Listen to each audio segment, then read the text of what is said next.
Questions of impeachment continue to swirl as new details emerge about President Trump's actions with Ukraine, shine a spotlight on the limits of executive power. It all comes a day after the Speaker of the House of Representatives announced a formal impeachment inquiry. Our Lisa Desjardins begins with the latest. Another rapid-fire day of news centering around President Trump. He was at the UN meeting with world leaders today, but the headlines came from his decision to declassify and release a 5-page memo describing a July phone call with Ukrainian President Volodymyr Zelensky. The text is critical to the fast-rising impeachment debate. It shows President Zelensky bringing up the military, Javelin missiles he wants to buy from the United States. Immediately following that, President Trump asks for what he says is a favor, to look into CrowdStrike, the company that concluded Russia was to blame for hacking into Democratic Party email in 2016, a conclusion the president has questioned.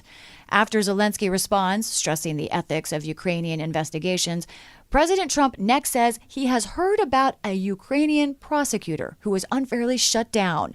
That may have been a reference to this man, Viktor Shokin, whom the U.S. saw as corrupt, and Joe Biden, while he was vice president, tried to have fired. A few sentences later, Mr. Trump says there's a lot of talk about Biden's son, that Biden stopped the prosecution, and a lot of people want to find out about that. That was a reference to Hunter Biden, who served on the board of a gas company in Ukraine that was investigated for corruption. The Bidens were mentioned 3 times. Attorney General Barr came up multiple times as well. So did the president's personal attorney, Rudy Giuliani. Mr. Trump said he was going to have Attorney General Barr give you a call, and we will get to the bottom of it. What those notes reflect is a classic mafia-like shakedown of a foreign leader. House Intelligence Committee Chairman Adam Schiff said the call was damning. Ukraine understood exactly what was being asked of it. Ukraine understood exactly what they needed from the United States, and that a president of the United States would interfere with our national security, would interfere with the national security of our ally, and do so for the illicit purpose of trying to advance his election campaign, having already sought foreign help in his first presidential campaign, would now abuse the power of his office yet again, this time to seek the help of another nation in his presidential campaign, is the most fundamental betrayal of his oath of office. As it happens, also today, he's made me more famous and I've made him more famous, was a scheduled in-person meeting between Mr. Trump and the Ukrainian president. In an extraordinary moment, Volodymyr Zelensky was asked if he was pressured to investigate Biden. I'm sorry, but I don't want to be involved to democratic, open elections of USA. No, you heard that we had, I think, good phone call. It was normal. Nobody pushed me. Yes. in other words, no pressure.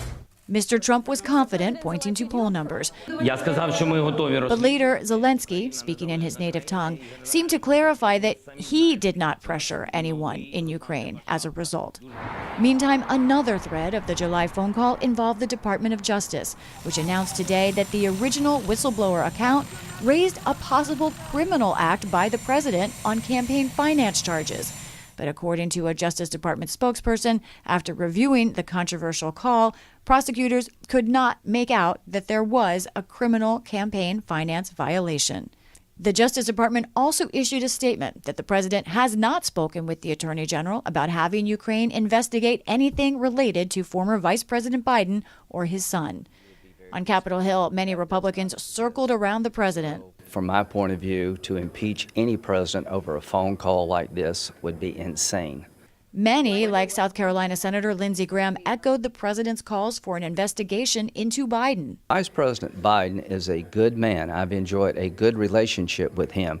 But I can assure you that if any Republican family member was engaged in conduct like this, they would raise questions.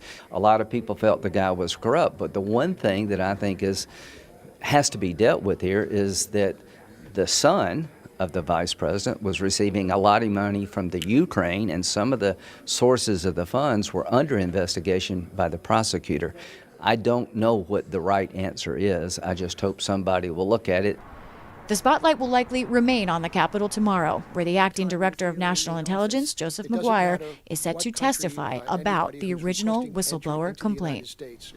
And Lisa joins me now, along with our White House correspondent, Yamiche Alcindor. So, Yamiche, the decision by the White House to release this memo based on that phone conversation, why did they do this?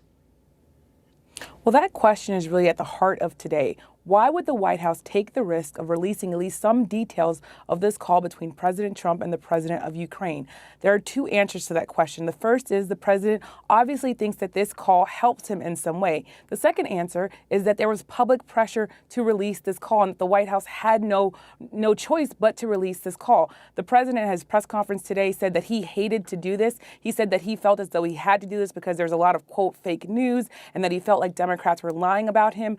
The White House the White House aides I've been talking to all day say that this really exonerates the president. They say that it's okay for the president to bring up the Bidens because it's perfectly part of his role as president. But Democrats are really pushing back on that. But this is a calculated risk by the president and by the White House. And I've been talking to some people that are close to Nancy Pelosi and close to other Democrats who say that they're taking their own risks by announcing this formal impeachment inquiry. So what we're seeing is both sides taking risks here. And today the White House essentially made the decision that this call was okay to release and that the public should see it. And Yamiche, what are you hearing from the White House about how they see the political impact of this, the reaction among Republicans on the Hill and so forth? President Trump is really trying to reset the narrative when it comes to this call. He's trying to argue that Democrats were out to get him, that this was all planned to ruin his time at the United Nations. And he's been trying to push that message to GOP lawmakers. Today, early this morning, the White House called several senators into the White House, and they had first a conversation about the transcript or the supposed transcript, it's not a verbatim transcript, but they also had a conversation about GOP messaging. The problem, Judy, they accidentally emailed their messaging to House Democrats. So the Democrats got a list of all the things that Republicans wanted to say today. And on that list was Republicans saying that there was no quid pro quo. It was the idea that the real problem here is not the phone call, but the leak and the fact that we know about this phone call. It's also important to talk about the political implications. The Trump campaign manager for the 2020 election bid, Brad Parscale, he put out numbers today that said in the last 24 hours since Nancy Pelosi announced a formal impeachment inquiry, they've raised $5 million off of this. So they're saying that this is really motivating their base and motivating fundraisers to give to their campaign. So this is all going to be something to watch as we go forward. And now, Lisa, let me come back to you. We know that Speaker Pelosi, when she announced this impeachment inquiry, we didn't get a lot of details. What are we learning about how this is going to work? All right, this is still firming up, but here's what we know right now about the Democrats' impeachment process. First, there are 6 committees that have now been empowered to include their investigations, already ongoing investigations, as part of this impeachment process. Those committees are being tasked with making their cases to the House Judiciary Committee. That is the committee that will weigh the evidence in the end and decide what articles of impeachment move forward. Then the House Judiciary Committee would vote on any articles of impeachment, then the full House. But Judy, it's interesting that today we're seeing so much news about this kind of supposed transcript. There's more and more focus on it, Judy, that actually I know from sources in the House that House Democrats are now considering, they're weighing the option of only focusing on this particular issue, this phone call, this exchange of the president and what was happening there. They may leave everything else on the table because they think this is stronger than anything else. So this could have a very significant impact on on what that inquiry looks like, what they focus on. That's exactly right. And we saw just in the last few minutes, actually, House members exiting from reading the complaint itself from the whistleblower, which was released just in the past couple of hours. Congressmen and women have just had the chance to read it. Democrats coming out have been saying that it is significant, that it does raise even more concerns. And House Intelligence Chairman Adam Schiff said specifically, it is well written, and it is written in a way that now they have things to follow up on. More witnesses and more documents. They can't say who those are because it's classified right now. But there is more information getting in the hands of House Democrats and Republicans tonight.